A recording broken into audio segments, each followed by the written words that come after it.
Раскрыть Северный Кавказ как территорию, привлекательную для инвестиций и бизнеса – главная цель первой Кавказской инвестиционной выставки. СКФО сегодня обладает мощным потенциалом в различных отраслях, в числе которых промышленность, сельское хозяйство, туризм. Презентовать инвестиционные проекты, обсудить ключевые проблемы, познакомить с туристическими возможностями Кавказа, найти новые решения для бизнеса. Широкие возможности будут представлены на одной площадке. Ингушетия намерена продемонстрировать инвестиционный потенциал и познакомить посетителей с самыми прорывными проектами республики. Узнать, что говорит власть, чего хочет бизнес и каковы ожидания общества.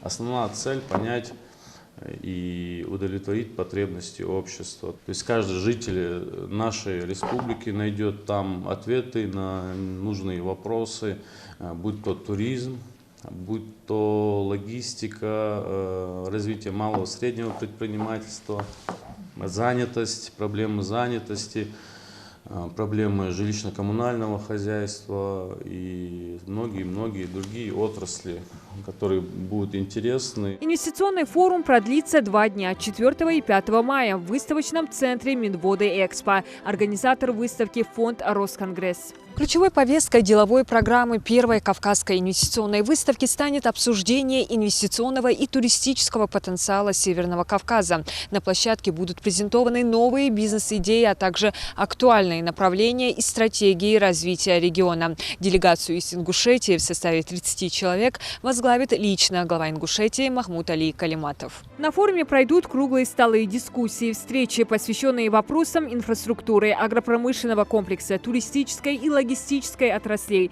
Будут обсуждаться вопросы кадрового резерва, банковского сектора, ЖКХ и энергетики. Центральным событием станет пленарное заседание «Экономический потенциал СКФО. Роль инвестиций в развитии макрорегиона». Его проведет премьер-министр страны Михаил Мишустин. Мы в основном все наши проекты формируем, исходя из основных приоритетных отраслей развития. Это сельское хозяйство, промышленность, туризм и ЖКХ. Вот эти 4 направления, мы по ним отрабатываем. И 5-е, параллельно отрабатываем необходимость улучшения кадрового состава, переквалификации кадров, обеспечения высокотехнологических кадров нашего региона.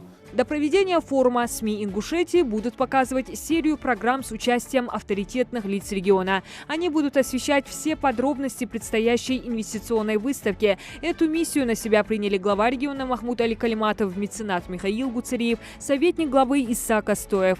Также о важности участия в форуме расскажут лучшие специалисты ведомств региона. Я хотел бы обратиться к представителям малого и среднего предпринимательства, к инвесторам, просто к жителям региона, которым неравнодушен на наш регион.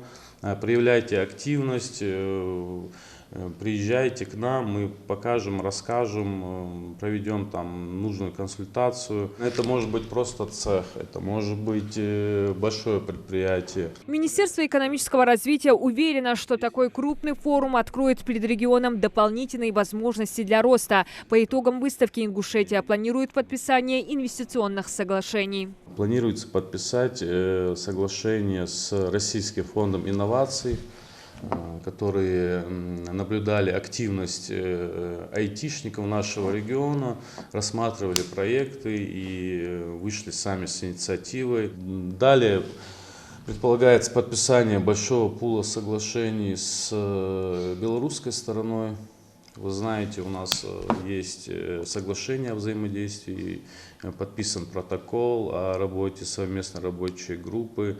Делегация правительства уже выезжала.